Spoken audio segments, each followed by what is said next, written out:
Would you also share with us the challenge that success brings? Because I think that people think, well, creating a fast Formula One team means suddenly harmony and joy. But actually that period was where particularly Sebastian Vettel and Mark Webber had some clashes on track, that famous multi-21 where Seb was asked to swap with Mark and he didn't do it. And I mean, you and I were recently at a Red Bull event, and the emotion still is high, isn't it, from the people who were involved in the race team in that period, and we're talking 10 years ago. So what would you share with us that you all learned in Red Bull at that time about the challenges that success can also bring? If you mature as a team, I think the first thing about motor racing is that it's always pressure. Whether you're at the back or at the front, it's always pressure. If you're at the front, you're under pressure to stay there. If you're at the back, you're obviously under pressure to try and get to the front.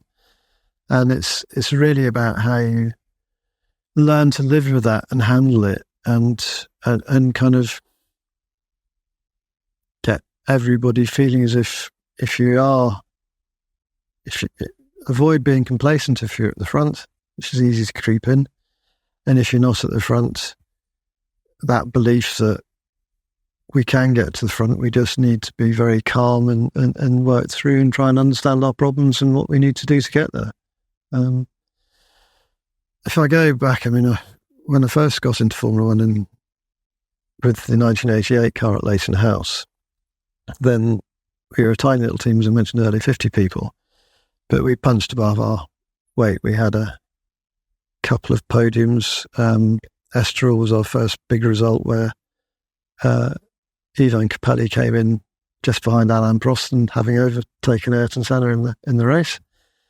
And then the very last race, Ivan led a lap in the wet and then got overexcited and changing the anti-roll bar and knocked the ignition switch off, which he didn't admit till a year later. And that was the end of that race.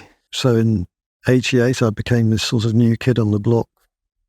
Not a new sensation, but well respected for what we achieved as a tiny little team. And my first Formula One design, the first team, my first design, the first design for which I had been overall responsible of the team. And then 89, of course, it was ridicule and you don't know what you're doing, both internally, externally, but also starts to creep into internal as well. That it was basically one hit wonder, struck it lucky. That's what I said. Yeah. And that was quite hard, but also started to try to learn how to handle stress and pressure. That 89 was a particularly horrible year because not only did the car go very badly, but my marriage started to fall apart as well. And to this day, I wouldn't like to say which came first, but it always seemed to me that kind of if my racing was going badly, my home life would go badly. If my home life was going badly, my racing life would go badly, or professional life. And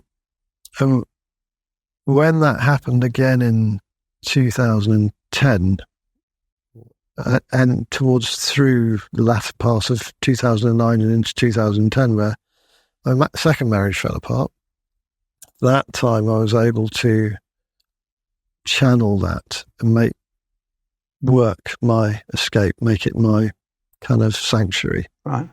So that now if I wanted to escape all the shit, excuse my French, and that's going around in my head from my home life, my escape was to turn and face my drawing board and start drawing. And I've developed this thing, I don't know if it's a good thing or a bad thing. A lot of people notice it, that I do have complete blinkered tunnel vision. A lot of people then makes them feel as if I'm very rude because I'll walk through the paddock and I just don't see left and right because I'm thinking about something and I'm walking that way. So people think I've walked straight past them and blanked them. I honestly haven't. I just don't see them. And what are you thinking about in those moments? Car-specific things? Yeah, normally, particularly a racetrack, it'll be car-specific. So I'm quite compartmentalized in my brain. I don't know if it's an asset or a handicap, but I can kind of learn to kind of be focused on one thing at a time. And if I'm not focused, as soon as I stop focusing on that, then I'll look at other things. The only thing I would say about that, though, is the brain's an amazing thing. So, I'll be stuck on a problem at work and can't find a solution to it. And then the evening will come and I'll walk away, and it might even be from a problem that I didn't feel fully happy about from the week before. And the subconscious must just be ticking away, because then suddenly, standing in the shower or in the middle of the night or whatever, a solution will pop up. And you think, that's what I'll do in the morning. Look, we all know the struggle of deciding what to eat, but what if I told you that Huel can make that decision easier? Their Taster Bundle has got 8 ready-to-drink bottles, including their Black Edition, which has got 35 grams of protein, 6 daily A to Z vitamins, 8 complete nutrition bars, 2 hot savoury pots, and a free Huel t-shirt. All you have to do is click the link in the description to unlock your offer now at huel.com/high-performance. She did exactly that, and after a month or two, she came back, and it was actually exactly the same 4 or 5 people that I thought. And so we unfortunately had to get rid of those people. But I tell you what, culture changed overnight from that. And you had some incredible moments. When you think back to your time at Red Bull, what was the moment you feel most proud of? I think probably coming up with that 2009 car, because that's what set us on the path. Big regulation changes I mentioned, getting that right. We didn't win the championship that year.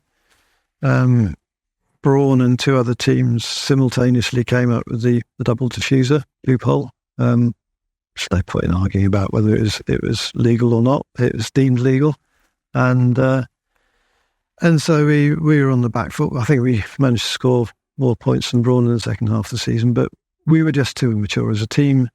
We made a lot of mistakes, threw away a lot of points. That meant by the time we got the car with the double diffuser on this at Silverstone, and we were properly competitive, we were too far back. But it set us on the path, and then the 4 subsequent cars through to 2013 that then did manage to get the double championships, they were derivatives of that first car. And just as now the 19 and 20 were derivatives of the RB18. So it's that back to that thing. If you can get a reasonable direction on the first one, then you got half a chance of staying ahead. You've been described as the man who can see air. I'm sure you've heard that mentioned many times. Do you see it like that? No, of course I can't see it. I mean, it's a nice romantic image, but no, unfortunately I can't. I think. What do you see? I like to try to visualize and understand, and that perhaps comes back from being of that older generation, where before CFD kicked in, where you had to, and before CAD, so computer-aided drafting kicked in, where everything was manual, if you like. You worked on a drawing board, you worked in a wind tunnel or wall tuft. Those are your tools. And so you had to try to understand and to visualize. And that's what I still try to do.